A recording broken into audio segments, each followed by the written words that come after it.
Q news ఛానల్లో పనిచేయటకు అనుభవం గల కంటెంట్ రైటర్స్, వీడియో ఎడిటర్స్ మరియు మార్కెటింగ్ ఎగ్జిక్యూటివ్స్ కావాలను సంప్రదించవలసిన నెంబర్లు 8688926084. నా పేరు కలీం.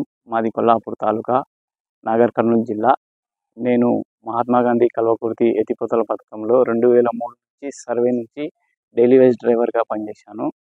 దిగువంత నేత వైఎస్ రాజశేఖర రెడ్డి గారు 2009లో నాకు అవుట్సోర్సింగ్ డ్రైవర్గా అవకాశం కల్పించారు. అప్పటి నుంచి 2021 ఆగస్టు వరకు నేను విధులు నిర్వహించాను. అదే ప్రాజెక్టులో 7వ నెలలో మా ఈఎన్సీ గారు ఒక మెమో ఇష్యూ చేశారు. దాంట్లో నా పోస్ట్ లేదని క్రెడిట్ చేశారు. నేను మళ్ళీ మా పై అధికారి ఈఎన్సీ గారి దగ్గరికి పోయి కలవడం జరిగింది. సార్, నేను 18 సంవత్సరాలు పనిచేసిన తర్వాత నన్ను రోడ్డు మీద పడేస్తుంటారు సార్ అని నేను ప్రాధాయపడ్డాను.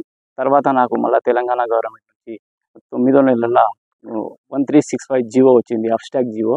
ఆ జీవోలో నా డ్యూటీ ఉన్నట్లు నాకు నాగర్ కర్నూలు సి గారికి 3 డ్రైవర్లను కేటాయించినట్లు వచ్చింది. నేను ఆ కాపీ తీసుకొని మళ్ళీ మా ఈఎన్సీ గారి దగ్గరికి, మా సి గారి దగ్గరికి వెళ్ళడం జరిగింది. వాళ్ళు నన్ను చాలా లేదు, నీకు డ్యూటీ లేదు, నీవు వెళ్ళిపోమని చెప్పారు. మళ్ళీ నా పోస్ట్ ఎక్కడ పోయింది సార్ అని నేను అడిగాను. అడిగితే లేదు, నీ పోస్ట్ లేదు అయ్యా మేము అని చెప్పి నాకు పంపించేశారు. నేను వెంబడే మళ్ళీ తెలంగాణ హైకోర్టుకి ఆశ్రయించాను. తెలంగాణ హైకోర్టులో కూడా నాకు ఫేవర్గా ఈ 18 సంవత్సరాలు పనిచేసిన వాళ్ళకి ఎట్లా తీసేస్తారు, మీరు ఆర్డర్స్ ఇచ్చారు నాకే తీసుకోమని, విధుల్లోకి తీసుకోమని. అప్పటి నుంచి ఇప్పటి వరకు ఈ డేట్ వరకు కూడా నేను ప్రజా దర్బార్ కూడా వెళ్ళాను. ప్రజా దర్బార్లో నేను అడిగింది వేరు, సార్ నాకు ఫలానా దగ్గర పోస్ట్ ఖాళీ ఉంది, నాకు అక్కడ శాఖాపరంగా విచారణ జరిపి నాకు న్యాయం చేయండి సార్ అని నేను అడిగితే వాళ్ళు నాకు సమాధానం ఇచ్చేది వేరే ఉంది. పెన్ను పవర్తో నాకు సమాధానం వేరే ఇస్తున్నారు పేపర్ మీద. జిల్లా కలెక్టర్ గారు కూడా కలవడం జరిగింది, అక్కడ కూడా నాకు న్యాయం జరగలేదు. నేను ఇప్పుడు చివరికి నా ఫ్యామిలీ మొత్తం రోడ్డు మీద పడ్డది. ఒక మనిషి జీవితం 50 సంవత్సరాలు, దాంట్లో నేను 18 సంవత్సరాలు ఇరిగేషన్ డిపార్ట్మెంట్లో పనిచేసి ఇప్పుడు నన్ను రోడ్డు మీద పడేస్తే నేను ఎక్కడ బతకాలి, నా భార్య పిల్లలను నేను ఎట్లా పోషించుకోవాలి, నాకు నేను చేసిన జీతం ఇవ్వలేదు, నన్ను తీసి రోడ్డు మీద పడేసాను. నాకన్నా జూనియర్స్ ఇరిగేషన్ డిపార్ట్మెంట్లో నేను పనిచేసినప్పుడు అసలు అవుట్సోర్సింగ్ డ్రైవర్సే లేరు. నాకన్నా జూనియర్స్ ఇప్పుడు విధులు నిర్వహిస్తున్నారు.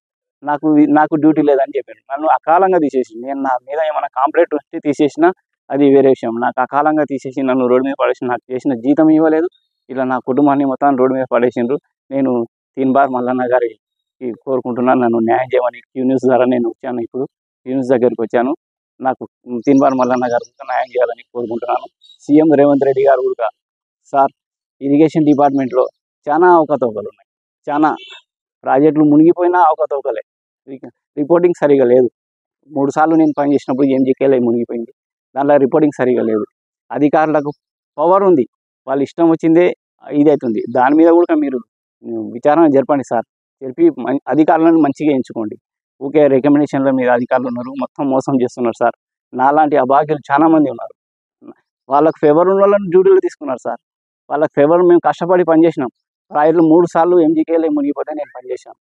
గతంలో 3 సార్లు మునిగిపోతే నేనే పనిచేశాను. నేనున్నా సార్, నేను పనిచేశాను. మాకే అన్యాయం చేస్తున్నాను సార్. వాళ్ళకి పవర్ ఉంది, మాకు పవర్ లేదు. మాకు న్యాయం చేయండి సార్. నేను ఒక అవుట్సోర్సింగ్ ఉద్యోగిని, నన్ను దయచేసి న్యాయం చేయండి. ఇరిగేషన్ డిపార్ట్మెంట్లో శాఖపరంగా మీరు అందరి మీద విచారణ చేయండి. వాళ్ళు చాలా అయిపోయినారు, మీరు న్యాయం చేస్తారని నేను రేవంత్ రెడ్డి గారిని కోరుకుంటున్నాను. క్యూ న్యూస్ ఛానల్లో పనిచేయటకు అనుభవం గల కంటెంట్ రైటర్స్, వీడియో ఎడిటర్స్ మరియు మార్కెటింగ్ ఎగ్జిక్యూటివ్స్ కావాలను సంప్రదించవలసిన నెంబర్లు 8688926084.